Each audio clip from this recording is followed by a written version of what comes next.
Boa noite, meus amigos que nos acompanham aqui pela Rede Amigo Espírita. Nós estamos iniciando o nosso estudo da noite de hoje, ainda sobre a obra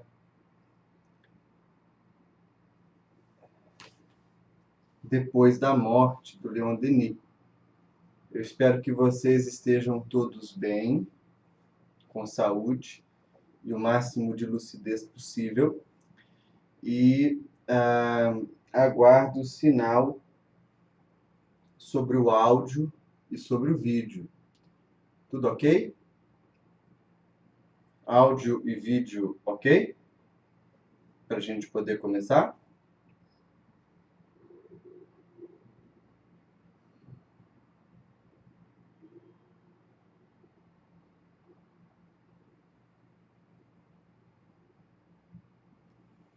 Áudio e vídeo ok?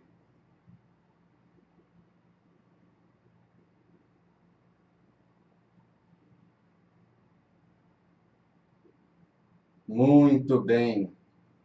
Comecemos então, meus amigos. Hoje nós damos prosseguimento ao nosso estudo, iniciando a terceira parte do livro Depois da Morte, do Leon Denis, que é, a bem da verdade, a parte em que ele vai de verdade, ou de fato, abordar os princípios espíritas em maior profundidade.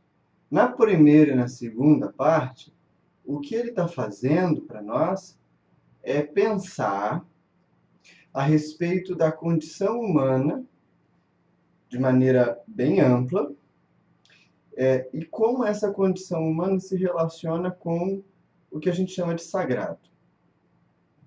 Então a gente viu a religião ou a doutrina secreta, a gente viu como que isso permeou a história em diversos tempos, em diversos lugares, não é? Depois a gente viu alguns princípios que deveriam ser norteadores para uma religião, para uma crença, para uma relação com o além. E aqui o além a gente está enxergando não só a vida após a morte, né? Aqui além a gente está enxergando relação com a natureza da vida. Quais princípios precisariam estar presentes para que isso se desse? A gente estudou então um pouco sobre Deus, estudou um pouco sobre o princípio da reencarnação, sobre a meta da reencarnação, e agora o Denis abre para nós uma parte em que ele vai estudar conceitos mais específicos. Então, desde o capítulo 15 até o capítulo 28, nós vamos estar diante da terceira parte, onde ele vai abordar matéria e força, ele vai tratar da ideia do princípio único de todas as coisas, os fluidos, o magnetismo, vai falar sobre os médiums, sobre perispírito, evolução espiritual. Então, nós temos uma jornada bem farta para que a gente caminhe. O capítulo que nos detém na noite de hoje é o de número 15, em que o Denis vai tratar de uma dicotomia entre natureza e ciência. E aqui, natureza, ele está falando para nós como se referindo aos fenômenos naturais, ao que acontece no mundo, e mais especificamente aos fenômenos tidos como espirituais, que se manifestam na humanidade desde todos os tempos. Por que ele está falando isso? Porque é muito comum que a gente ouça de pessoas não espíritas que os fenômenos espíritas são fenômenos que carecem de provas, ou que não podem ser provados pela ciência convencional. Talvez vocês já tenham ouvido isso, né? Depende da crença, que se você não acredita não acontece e tal. E para quem é praticante do espiritismo, isso gera um desconforto. E gera um desconforto por quê? Porque a gente aprende, desde que começa os estudos na Casa Espírita, ou de que assiste algumas palestras, na semana passada eu falei um pouquinho sobre isso, que o espiritismo seria, em realidade, apoiado num tripé: ciência, filosofia e religião. Inclusive, na semana passada, no estudo 21, se eu não me engano, eu falei bastante sobre a filosofia e sobre a questão da metafísica para a gente estudar a reencarnação. Agora, quando a gente chega no campo da ciência, a gente tem que parar um pouquinho para entender como Kardec está enxergando isso lá no século XIX, quando ele escreve, como que o Denis vai enxergar isso no século XIX, que está quase terminando, e no início do século XX, e como que hoje a gente pode olhar para essa questão da ciência, né? Em linhas gerais, quando Kardec ele se debruça nos fenômenos de comunicação com o mundo invisível, ele vai denominar ou delimitar que esses fenômenos eles seriam a fundação, os fundamentos para uma nova ciência de observação. O que isso significa? Significa que, logo de início, a gente tem uma pequena divergência em relação às ciências como a física, ou como a química, em que você pode provocar os experimentos e pode garantir que toda vez que você cumprir um protocolo de pesquisa, em tese, você tem a mesma resposta, o mesmo resultado. Com os fenômenos mediúnicos, ninguém pode jamais garantir isso. Ainda que você tenha um grupo sério, ainda que as pessoas sejam todas conscientes a respeito do que o Espiritismo fala, do contato com o mundo invisível, ainda que as pessoas se preparem, você pode chegar numa reunião e o espírito ou os espíritos simplesmente não quererem se comunicar, né? Ou então você pode buscar uma reunião pensando em ter contato com um determinado espírito e esse espírito pode não ir, pode ir outro. Então, a ciência espírita, ela é uma prática de observação. A gente deveria criar as condições ambientais ideais, e Kardec vai ser muito insistente quanto a isso, né? Dizendo que, ora, a gente precisa ter um preparo de quem vai assistir uma sessão mediúnica, uma sessão espírita. A gente deseja que essa pessoa entenda como o fenômeno acontece. A gente deseja que essa pessoa não seja um opositor empedernido que vai ficar o tempo todo da reunião tentando encontrar fraudes e perseguir os médiuns. Ele não precisa ser um crente, ele pode ser descrente, desde que ele não seja um perturbador do ambiente.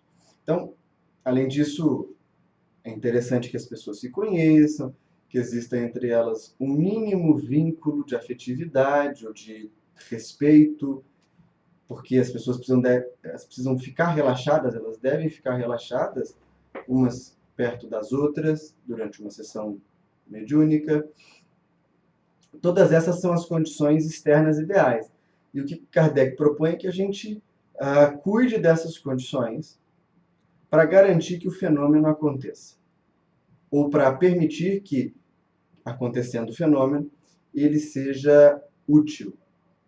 Uma vez agido assim, o grupo, uma vez tendo agido assim, o grupo ou os grupos mediúnicos tendem a receberem comunicações. Aqui vai uma diferença interessante.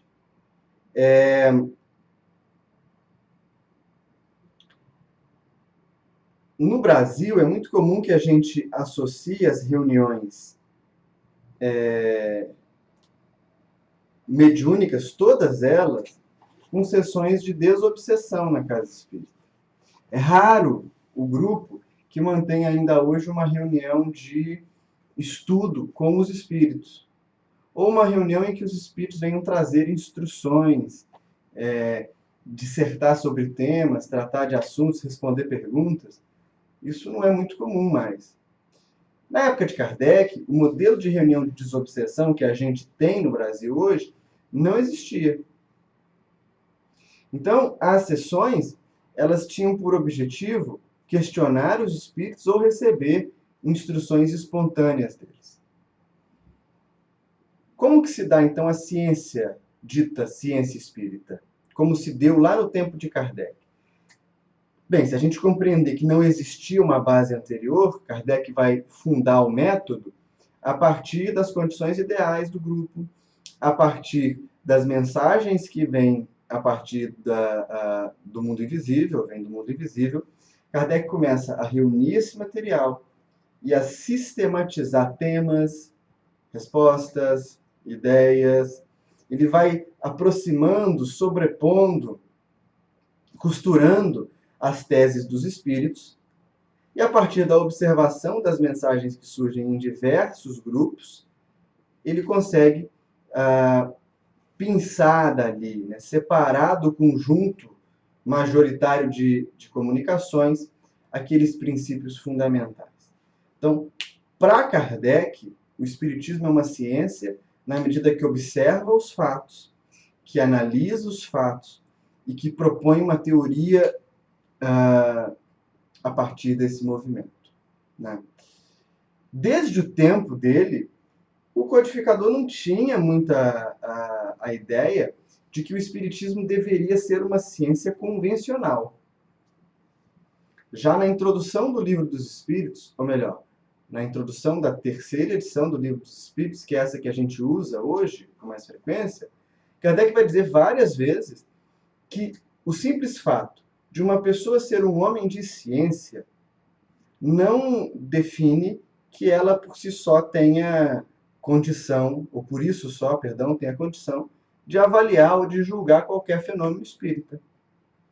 E ele usa alguns exemplos, escreve muito bem, que são bacanas. Ele diz assim, uma pessoa simplesmente porque é um químico, porque é um físico, decide que tem autoridade para julgar os fenômenos espíritas, isso seria a mesma coisa que eu pedisse uma ajuda de um músico para tratar de um assunto de outra área, sei lá, da biologia, né? Não é o fato de que alguém tem um conjunto de saber muito elevado numa área que por osmose ou por gravidade ele tem que saber bastante de outra.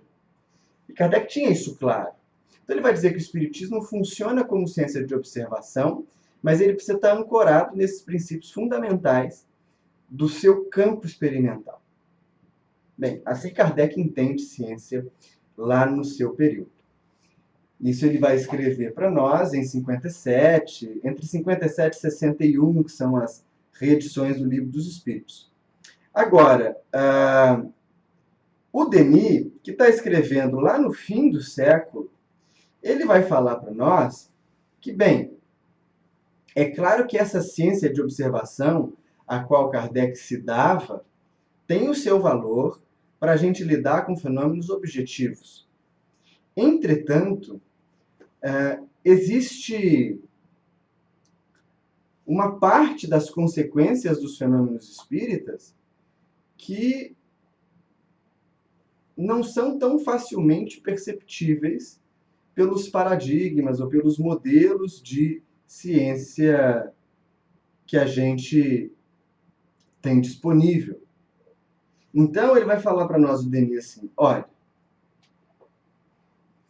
é claro que a ciência progride, e é claro que ela vai aos poucos juntando as peças desse quebra-cabeça do mundo invisível, mas ela hoje não tem condição de acertar o X da questão, o ponto da questão. Isso se deve a quê, meus amigos? Ao final do século XIX, ver nascer um novo paradigma em relação à pesquisa. Quando Kardec produz, havia uma norma acadêmica ou científica, bem generalista, que dizia assim: contra fatos não há argumentos. E quase sempre, aquilo que se chamava fato era algo que podia impressionar de maneira objetiva, sensível, os sentidos. Né? A gente podia ver, a gente podia tocar, ou podia ver a consequência, perceber a consequência daquele evento, daquele fenômeno. Só que o século XIX vê surgir uma série de instrumentos de pesquisa muito mais apurados. Né? A gente tem um avanço da microbiologia, a gente tem um avanço da astronomia, a gente começa a ver a medicina se desenvolver, a química se desenvolver muito, a física se desenvolver muito, e vai percebendo que, primeiro, nem todo pensamento científico ele vai surgir a partir de fatos. Ele pode surgir no campo teórico. Há pouco tempo eu me lembro de uma matéria num portal de internet que apresentava a confirmação de uma das teorias do Einstein que se deu há pouco tempo a partir de uma observação no espaço. Ou seja, ele propôs uma tese a respeito da física que foi comprovada muitos anos depois da sua morte. Então, vê, a teoria ela vem antes do fato. E mais, com a descoberta da energia elétrica, com a descoberta do átomo, do modelo atômico, da interação entre as moléculas, já não é mais o que se vê que define a realidade. Porque a gente pode, inclusive, dizer que a maioria das coisas que nos cercam não são visíveis aos nossos olhos. Denis fala disso no texto. A gente escuta uma pequena fração do espectro do som, a gente enxerga uma pequena fração do espectro da luz, a gente não consegue perceber as ondas eletromagnéticas que estão à nossa volta, sejam elas a partir da rede de telefone, do Wi-Fi, ou de objetos eletroeletrônicos. Todas essas coisas não são visíveis, mas elas são capazes de serem comprovadas. E aí a gente tem o primeiro ponto que merece a nossa atenção na noite de hoje.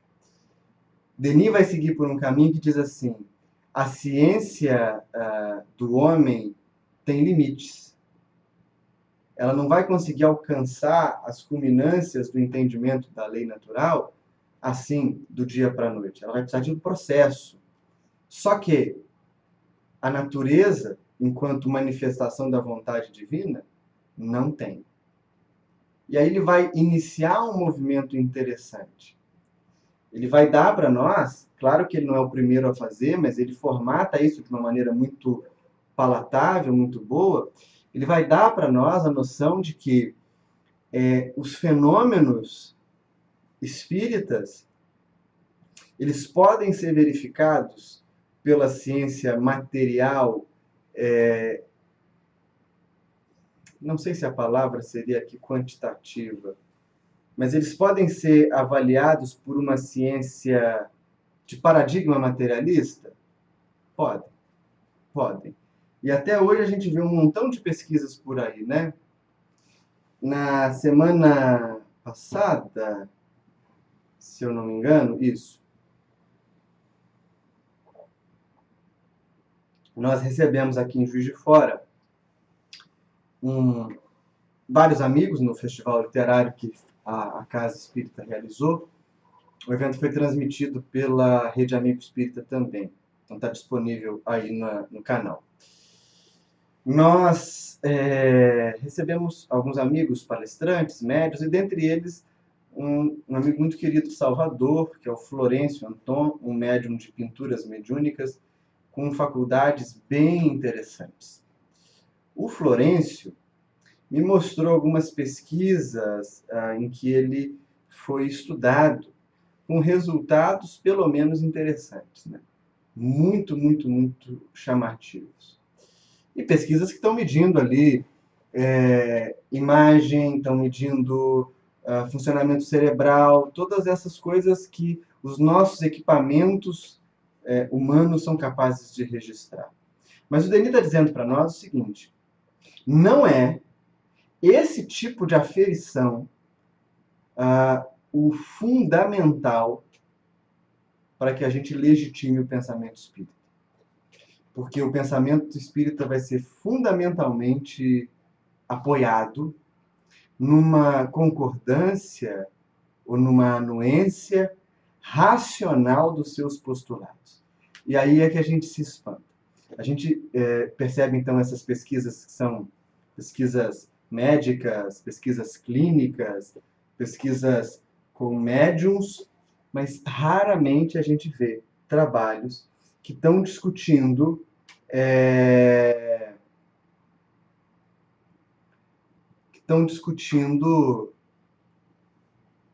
filosofia espírita, que estão enxergando essa filosofia dos espíritos como algo que merece ocupar um espaço de destaque no debate de uma filosofia ocidental, para a gente citar esse exemplo, né?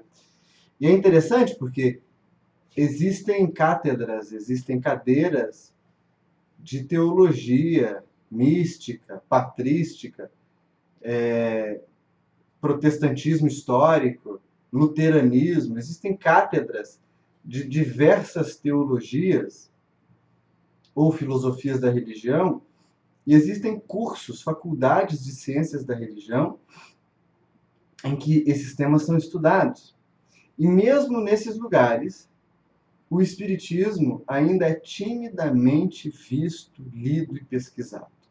Quase sempre associado a algum tipo de crendice, a movimentos de nova era, a esoterismo, o que demonstra que esses pesquisadores ou entenderam pouco ou entenderam nada do pensamento de Kardec.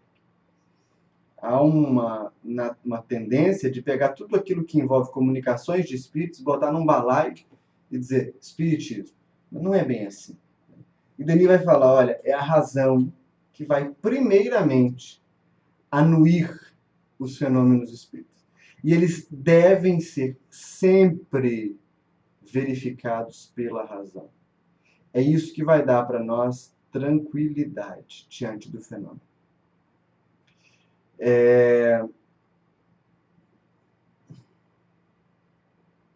Trazendo essa discussão para o dia de hoje, quando a gente observa então as nossas casas espíritas, elas estão muito mais próximas de um templo religioso convencional do que de um espaço de ciência, né? Com raras exceções, elas existem, mas com raras exceções, os grupos mediúnicos se entregam a discutir, a refletir sobre a mensagem dos espíritos, a comparar, a pesquisar sobre os assuntos que os espíritos apresentam, e isso não tem em si nenhum tipo de problema, a não ser o fato de que a gente anula uma faceta do espiritismo, né?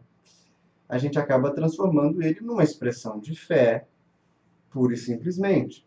E, inclusive, isso é interessante porque as pessoas têm receio de pesquisar a mediunidade.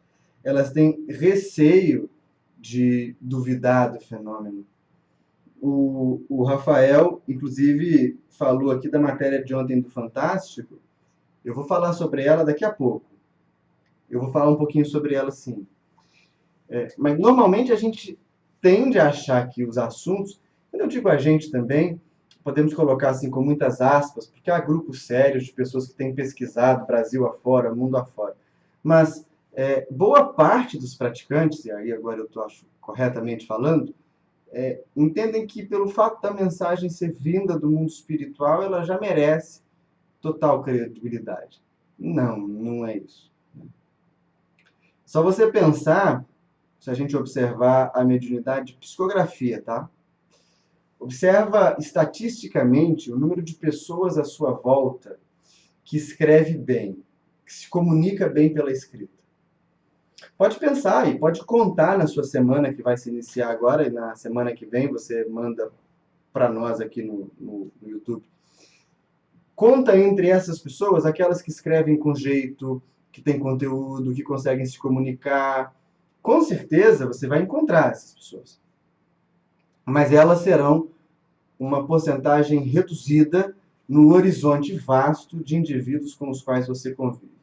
Por que tipo de mágica o espírito, só porque morreu, se tornaria um beletrista? Não faz o menor sentido. Pense a respeito de temas delicados, cosmologia, metafísica, desenvolvimento de consciência, temas que são delicados na filosofia, na biologia. Quantas pessoas que cercam você encarnado dominam esses assuntos? E eu não estou dizendo aqui de pessoal que diz que qualquer coisa é quântico, hein? É uma das vergonhas do nosso tempo. Dieta quântica, aconselhamento quântico, receita quântica, não sei o que mais quântico, um tantão de baboseira vestido de genialidade, mas é baboseira. O número de pessoas que dominam esses assuntos é muito pequeno. Por que é que os espíritos, só porque morreram, têm condição de tratar de assuntos mais delicados? Então vejam, não é pelo simples fato de ser um espírito que o sujeito tem condição de trazer comunicações para nós, ou comunicações úteis. Até que a gente tenha certeza que um espírito tem condição de somar nos nossos estudos, é importante que ele passe pelo crivo da crítica racional. E a gente não tem que ter vergonha disso, né? Claro que a gente tem que medir as nossas expectativas, né? Não adianta a gente imaginar que os espíritos vão responder aos nossos desejos, ipsilíteres ao programado, mas a gente tem que ter, sim, sempre o crivo da crítica. Sempre, sempre, sempre, sempre. E os espíritos sérios gostam disso. Os espíritos sérios não se negam a passar por esse crivo. Na verdade, eles até incentivam seus médiuns a participarem de pesquisas, né? É muito bacana, porque eu citei para vocês há pouco o Florencio. E esse retrato que está aqui atrás é de um espírito muito querido. É o benfeitor e amigo Yvon. E foi Yvon que apresentou Florencio e eu. Disse a mim que havia um médium na Bahia com o qual possuía uma estreita ligação. E disse a Florencio a mesma coisa, de um médium em Minas. Muito bem. Um dia nós nos encontramos, é você, e nos tornamos amigos. E Yvon é muito profícuo em indicar que seus médiuns participem de pesquisas. Já citei as de Florencio, e nós participamos de várias pesquisas em vários momentos. Desde que o grupo de pesquisadores seja sério, não há problema algum de que as pesquisas sejam feitas. E aí a gente toca num ponto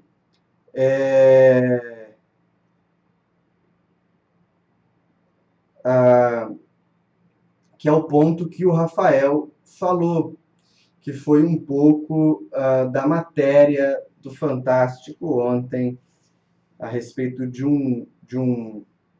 uma pessoa que se dedica ao trabalho de psicografias de cartas consoladoras. Eu estou escolhendo bem as palavras para que eu não haja com nenhum tipo de desrespeito, porque não conheço esse médium pessoalmente. Eu nunca assisti o trabalho que faz. Entretanto, essa posição de dúvida, as informações que foram trazidas pela imprensa, na verdade por um inquérito policial, o confronto dessas informações não são para os espíritos um problema. E não deveriam ser para os médiuns um problema. Se o trabalho que ele faz é correto, depois da exposição midiática, as sessões e as cartas vão se multiplicar. E os espíritos darão provas muito mais vigorosas da sobrevivência da alma. Se os fenômenos forem, de fato, fenômenos arranjados, vão diminuir e vão acabar. Né? Muito antes desse rapaz passar por essa situação, Chico passou por uma semelhante num escândalo com Humberto de Campos. Portanto, os espíritos não se incomodam de serem perguntados. Em relação ao espiritismo em si, eu não sei se a matéria chega a mexer com a comunidade espírita,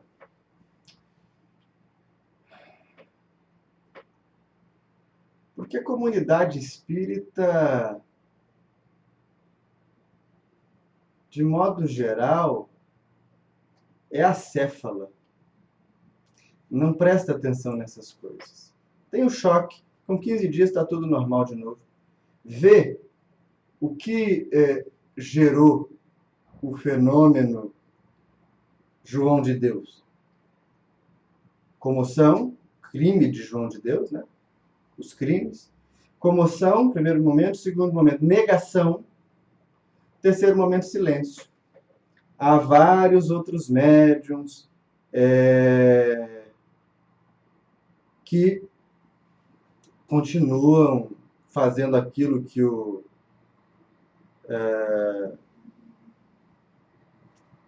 João de Deus fazia. Então a comunidade espírita é um tanto acéfala quanto a isso. Não vejo como problema. Luísa... Não, quem falou aqui? Tem uma outra pergunta. Espera aí que eu me perdi, pessoal. Alguém falou comigo sobre as pessoas que vão na casa espírita. Aqui, o João fala. Mas Vinícius, me perdoe talvez minha ignorância.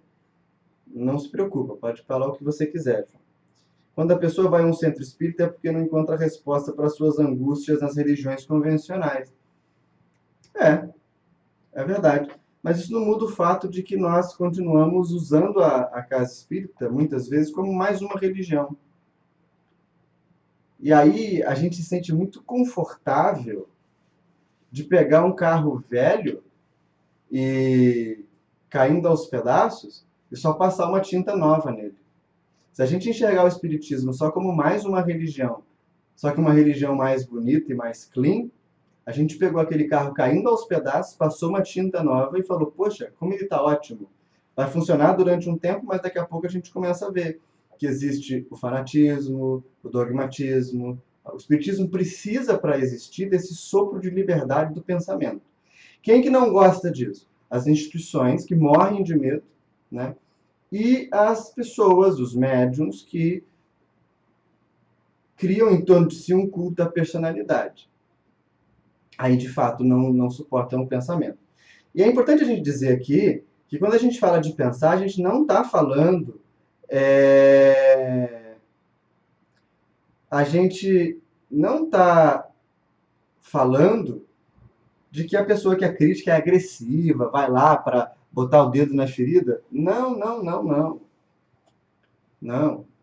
A pessoa crítica é só aquela que analisa, contempla, analisa e pensa o fenômeno. E é importante que a gente faça isso. O João volta a falar aqui que acredita que as trevas estão usando a mídia para atacar o espiritismo. Ô, João, me permita discordar de você. É, as trevas estão usando os espíritas para atacar o espiritismo. Não é a TV. Allan Kardec é um ilustre desconhecido para os grupos.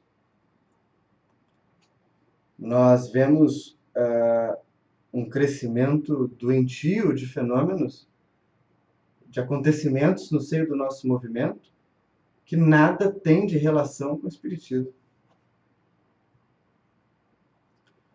Quem destrói o espiritismo são os espíritas, que intentam transformá-lo num fenômeno de massa, que acreditam que se levar o espiritismo para 5 milhões de pessoas, o mundo será um lugar melhor. Não, será um lugar talvez mais envernizado, não melhor. Não existe fenômeno de massa em nenhum caminho espiritual. Vide o que aconteceu com a Igreja Católica Romana no auge da Idade Média, depois no período moderno. Então, a mídia faz o seu papel, dá publicidade. É função agora do inquérito concluir a sua pesquisa. Se o médium, de fato, for encontrado em uma postura criminosa, que ele seja julgado pelos seus crimes, né? Porque esse pensamento de que a gente está usando a treva está usando a mídia para atacar o espiritismo, ele é meio perigoso, porque a mídia fala tão mal de algumas igrejas evangélicas. Não? É a treva destruindo a igreja evangélica? Não, às vezes é só corrupção entre os pastores mesmo. A gente tinha os casos de pedofilia na igreja católica que foram divulgados. Não é a treva, são padres criminosos. Então, a mídia é uma conquista da modernidade, né, que merece fazer o seu papel. E eu sei como é ficar nessa posição, né? Como eu disse a vocês, eu participei de alguns estudos. E aí, depois de alguns deles, eu estava em Belo Horizonte ainda, e uma equipe de TV foi fazer uma tomada de vídeo e de uma cena lá de gravação da reunião pública que acontecia em BH, em que participávamos Wagner Gomes da Paixão, um amigo querido e médium também, e eu. E a gente revezava, os dois falávamos na mesma reunião, 40 minutos, enquanto um falava, o outro psicografava. E várias vezes a gente tinha ali cartas de entes queridos, as tais cartas consoladoras. E você imagina como que isso é angustiante, né? Você, como médium, não sabe o que virá, não sabe quando virá, não sabe se virá. A gente não fazia sessão para isso. A gente psicografava cartas de instrução, orientações de instrução, mensagens com conteúdo espiritual. E, eventualmente, um parente mandava carta. E aí, quando a TV foi, então, foi por um programa chamado, acho que Documento Verdade, da Rede TV.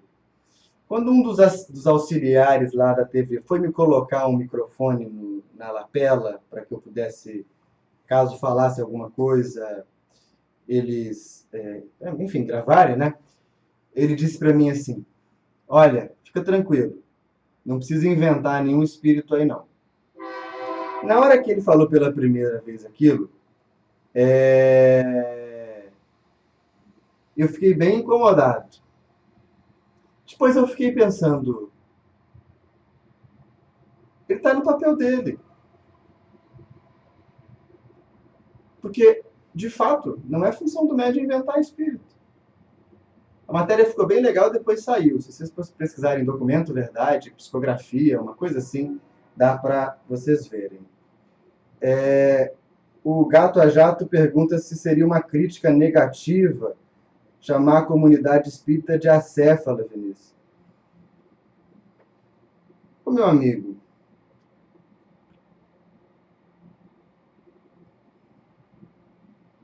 seria. Seria. E aqui eu me apoio no Cristo. Sede o seu dizer sim, sim, não, não. O que passar disso vem do maligno. Não há espaço para a gente tergiversar com movimento passional, de massas, um movimento que se torna cada vez mais um movimento de elite, voltado para pessoas que têm dinheiro, livros pela hora da morte, com preços caríssimos, eventos pagos para que as pessoas possam tietar palestrantes como se tietava na década de 80 um astro do rock, shows e apresentações artísticas de péssima qualidade, voltadas mais uma vez para o comércio de CDs, de camisas. Tudo hoje tem preço. E a esperança do nosso espiritismo no Brasil é a pequena casa espírita, que está numa comunidade simples, onde as pessoas todas ainda se conhecem, sabem seu nome, não tem que usar biometria para marcar que são trabalhadores da casa, porque não existem 4.000 trabalhadores na casa. Eu já fui a casas espíritas que tinham 4.000 trabalhadores. Isso é uma empresa, não é uma instituição religiosa. É claro que elas devem ter as suas dinâmicas, mas isso foge aos princípios do que Kardec propôs. Então, quando digo acéfalo, não entenda como um xingamento. Acéfalo é o que não tem cabeça, é o que não exerce raciocínio. E, de fato, o que a gente tem visto expresso é um momento de muita angústia, porque não há muito raciocínio.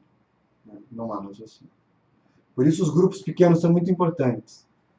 Essas pequenas casinhas preservam o espiritismo.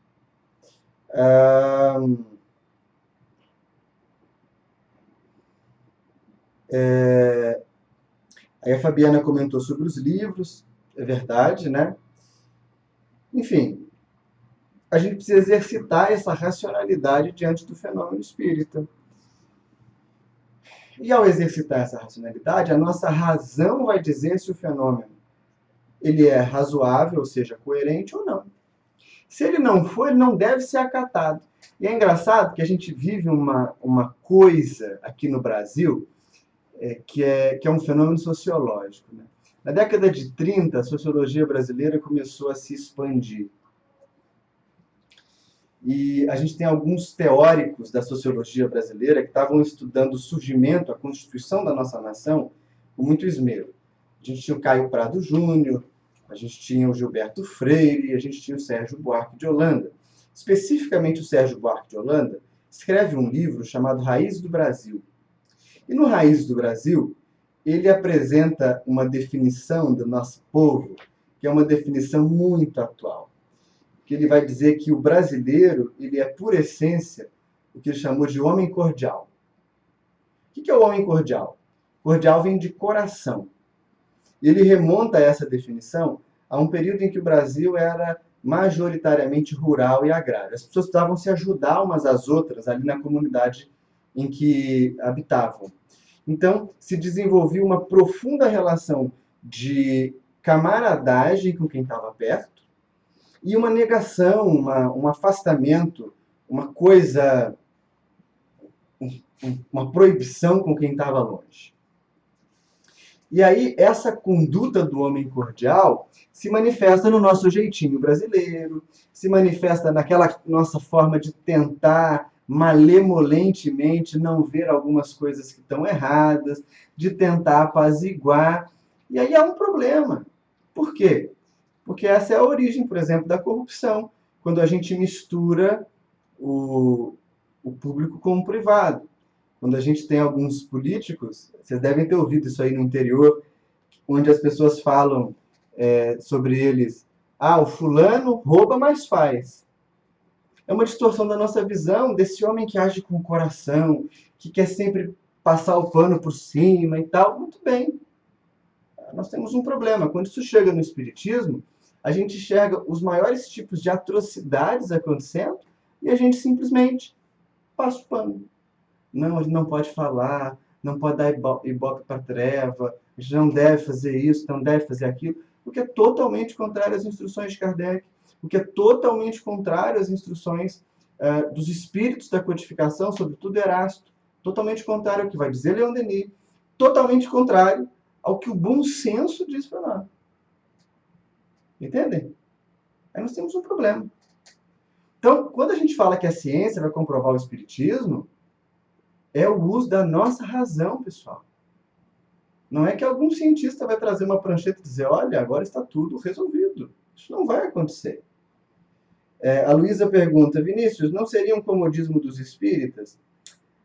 Eu acho que seria muitas coisas, sabe, Luísa? Porque as pessoas não são más. Eu não acredito que as pessoas sejam más. Eu acredito em duas coisas. Primeiro, nós somos perdidos. A gente se sente mal de ler sozinho, de estudar. A gente às vezes não entende mesmo, porque não conseguiu ter um grau de escolarização muito alto. Tudo isso é legítimo, né? A gente não entende, não sabe, não é obrigado a saber tudo. Uma parte do que eu sei, uma parte boa, grande, é consequência de eu ter convivido com pessoas que sabiam mais do que eu e que me explicavam a vida toda aspectos fundamentais do espiritismo.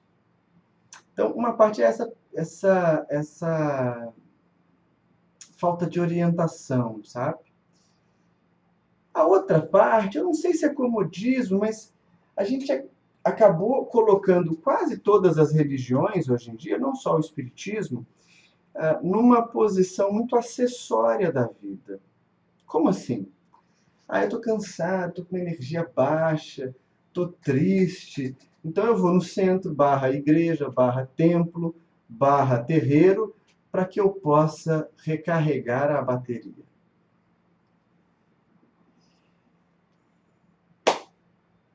Imagina que você está com uma infecção de garganta e você tem febre. O que você deve fazer? Tomar um anti-inflamatório, ou dependendo da situação, um antibiótico, né? Porque aí você cessa a inflamação, a infecção e melhora. Se você, ao invés de tomar o remédio correto, toma só um analgésico para aliviar a febre, concordam comigo que você não vai melhorar? É exatamente a mesma situação em que a gente fica diante da prática espiritual. Você vai para a casa espírita para recarregar a bateria. Ótimo, é um analgésico. A baixa de bateria é sintoma, não é causa. A causa é a nossa forma de ver o mundo. Então, existe um pouco dessa posição em que a religião foi colocada no tempo presente. Aí, se você juntar as pessoas que estão perdidas com esse lugar que a religião foi ocupar, a gente se percebe meio que num círculo, né? Que vai e volta, vai e volta. Junto a isso, é claro que existem exploradores profissionais no espiritismo, pessoas que vivem de espiritismo, né? Médiuns que vivem de espiritismo, de obras, vivem de palestras, vivem de sessões de psicografia. Nada disso é previsto por Kardec.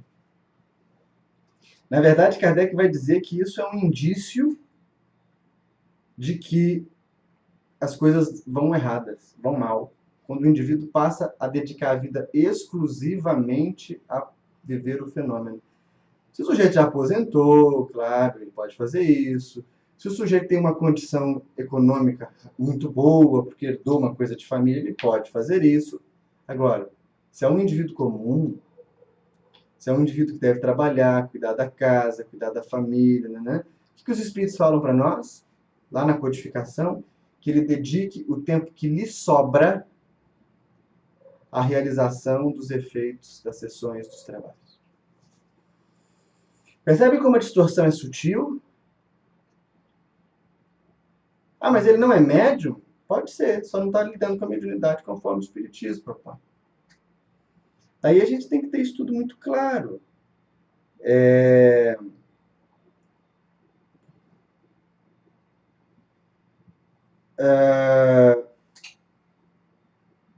Aí, deixa eu ver algumas coisas assim.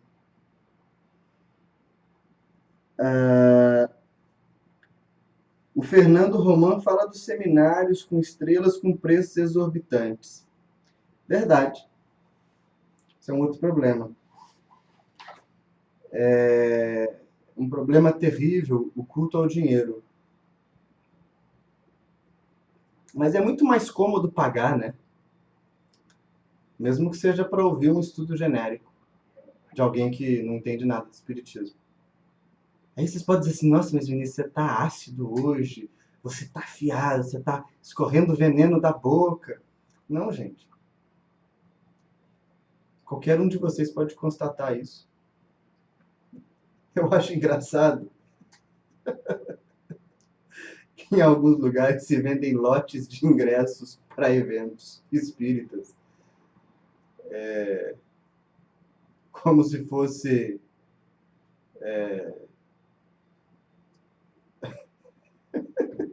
algo que faz sentido. E aí alguém com um gogó muito largo diz assim, mas os ricos também têm que se espiritualizar e eles não vão no lugar onde são os pobres. Problema deles. A Casa do Caminho nunca montou uma filial no centro de Jerusalém para que os rabinos pudessem frequentá-la. Paulo esmolava nas igrejas mais ricas para que as igrejas pobres pudessem ter acesso aos ensinamentos do Evangelho. Ou você entende o que o Evangelho propõe, sem briga, sem agressão, ou você está fazendo um movimento paralelo. E nesse movimento paralelo, começa a vir um montão de coisa. Começam a vir essas práticas que não são espíritas para dentro da casa espírita. Entendam só, essas práticas eu não estou dizendo que são negativas, que não funcionam, que não... Não estou dizendo isso, estou dizendo que não são espíritas. Né? Por exemplo, a apometria, a cromoterapia, o reiki. O reiki até tem uma proximidade bastante grande com o passe, né? Mas há casas espíritas que agora estão criando grupos de estudo de cabala e de mística judaica. Pessoal, falta bom senso. Seria uma inovação fantástica que a gente pudesse dedicar um pouquinho de tempo para estudar Allan Kardec. Que a gente pudesse dedicar um pouquinho de tempo para estudar Leon Denis, Gabriel Delane, Camille Flammarion, para que a gente pudesse estudar Ivone do Amaral Pereira, para que a gente pudesse estudar a obra do Chico. Mas não é vendável, certo? Não é palatável, é chato. Por que eu vou ler um livro se eu tenho um estudo no YouTube? Onde já se viu? Onde que eu vou gastar meu tempo quebrando a cabeça para entender filosofia espírita, se eu posso simplesmente me debruçar sobre meia dúzia de palavras que dizem ame a Deus, ame ao próximo, pague suas contas, seja um bom cidadão, jogue o papel do picolé no lixo e você vai para o nosso lar. Percebe? Há um buraco aí. E esse buraco aí é um buraco que, na verdade, está aqui dentro da gente. E quando a gente conversa sobre isso, vejam o que acontece. As pessoas se ofendem.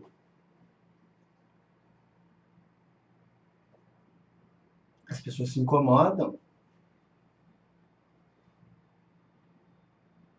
O nosso desafio, muitos amigos que nos acompanham não são espíritas, né? São simpatizantes, são curiosos, ou são pessoas de outras religiões, né, que estão chegando. não se sintam incomodados, mas o desafio nosso, dos que somos praticantes espíritas, é um desafio de coragem nesse momento. Não coragem para brigar, não. O pessoal que distorce o espiritismo, distorce aquilo que é mais precioso, não vai ter coragem de brigar? Não, não é isso. A gente tem que ter coragem, simplesmente, para dizer não para aquilo que é distração no caminho espiritual. É simples.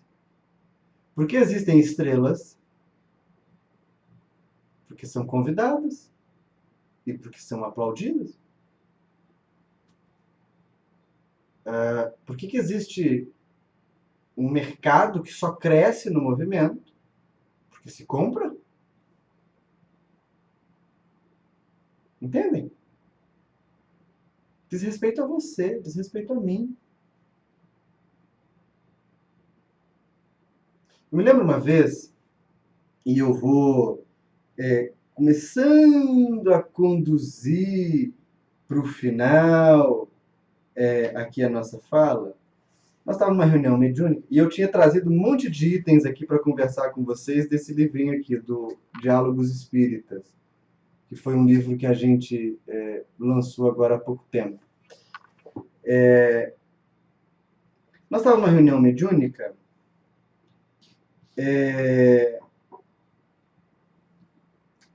e um benfeitor espiritual abriu para perguntas das pessoas que estavam presentes. Vários trabalhadores da casa então começaram a perguntar sobre questões diversas da própria casa. Um perguntou sobre um planejamento de uma obra que ia ser feita, o outro que queria mudar o horário da evangelização, o outro sobre um material que estava sendo usado. Bem, e os benfeitores foram respondendo no limite das possibilidades.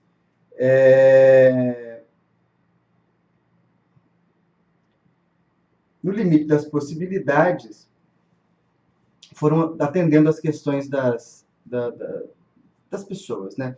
Quando acabaram todas, ele disse assim: nos angustia o coração perceber que os amigos perguntam sempre sobre coisas externas e raramente sobre seus desafios íntimos no caminho da elevação. É como uma bomba. Quando a gente gasta muito tempo distraído com as coisas de fora, não tem tempo para pensar nas coisas de dentro. Não tem tempo para fazer reforma íntima. É isso que faz com que o sujeito seja um entusiasta desse ou daquele palestrante, mas defenda nas redes sociais que bandido bom é bandido morto. Ou que bata palma por um assassinato público. Não tem a ver com política, não tem a ver com partido, não tem a ver com eleição, tem a ver com razoabilidade.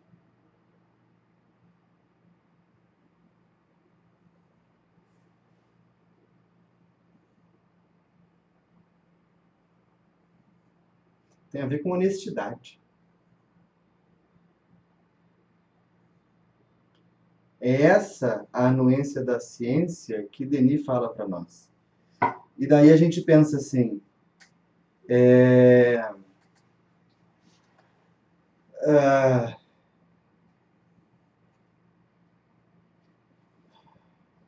gente pensa, mas se for assim, Vinícius, as pessoas vão embora da casa espírita e a gente não quer fechar a casa espírita. Não. Aí está a dúvida, o engano, a confusão. As pessoas estão cansadas desse frenesi da vida.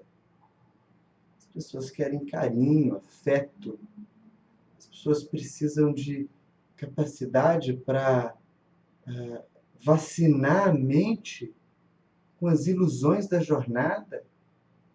As pessoas precisam refazer o pensamento e elas não resistem a isso. Vão se cansando nas atividades externas, mas qualquer um que toque o coração, que fale de evangelho, que apresente o Espiritismo com lucidez, que se mantenha numa posição simples, humilde, acessível, humana. Qualquer um de vocês, qualquer um de nós que faça isso, cumpre um trabalho melhor para o Espiritismo do que 1000 celebridades que viajam o mundo inteiro, custeados por fiéis, para realizarem pregações e turismo. Nós temos responsabilidade nisso. Um companheiro, Darcy Silveira Celani, pergunta: estou chegando agora, nunca ouvi, estou gostando, como segui-lo? Amigo, estamos aqui todas as segundas-feiras às 10 horas da noite. E eu convido vocês também a curtirem, se inscreverem, na verdade, no canal da Casa Espírita aqui de Juiz de Fora, a Sociedade Espírita Primavera, no YouTube. É só vocês entrarem, Sociedade Espírita Primavera, o logo é essa florzinha aqui, essa aqui, ó, amarelinha. Lá tem palestras nossas e também de outras pessoas, de outros companheiros da casa, palestras muito boas. O grupo é um grupo bastante interessante que vale a pena vocês conhecerem. Então, se inscrevam lá no canal e acompanhem a gente aqui nas segundas-feiras às 10 da noite. É muito importante que a gente entenda que nós somos responsáveis pelo Espiritismo. Sem briga, sem guerra, sem agressão, sem perseguição. Isso é tudo uma perda de tempo horrorosa. Porque por que nós vamos brigar com os outros? Não é isso. Mas se cada um de nós, no seu grupinho, na sua prática individual, mantiver uma fidelidade idealista a essa crença de que é possível amar as pessoas, independente se elas podem pagar um ingresso ou não. Se a gente fizer isso, pessoal, a gente mantém o Espiritismo vivo. Se não, aí a gente vai fazer outra coisa da vida. Olha, vocês me ouviram aí, talvez eu tenha incomodado alguém. Se você se sentiu incomodado, reflita sobre o que eu disse. E se entender que deve me agredir de volta, estou botando aqui meu e-mail para você fazer isso. Você pode entrar em contato, manda mensagens. Realmente vocês percebem que eu demoro para responder, né? As pessoas às vezes mandam e-mails dizendo que a pergunta que me fizeram já responderam para si mesmo. Eu tenho dificuldade. Mas vocês podem mandar o e-mail e a gente vai conversando, tá bom? Semana que vem, então, a gente se encontra de novo, dando continuidade a esse debate, né? Na semana que vem, nós vamos discutir um texto bem interessante, que é o princípio único das coisas. Isso aqui é uma chave para a gente entender progresso e evolução espiritual. Então, no estudo da semana que vem, a gente vai viajar profundamente. Talvez a gente até gaste mais de uma semana. Eu vou estudar, tá bom? Eu agradeço a vocês pelo carinho, agradeço a vocês pelo afeto que me dedicam sempre. Peço que se lembrem de nós nas suas preces, nas suas orações. Sobrou um tempinho de oração aí, manda um bom pensamento para o Vinícius e a gente vai se encontrando, tá bem? Um beijo grande no coração de vocês, paz, alegria e discernimento, e que a gente continue firme na marcha. Até segunda, meus amigos, se Deus quiser.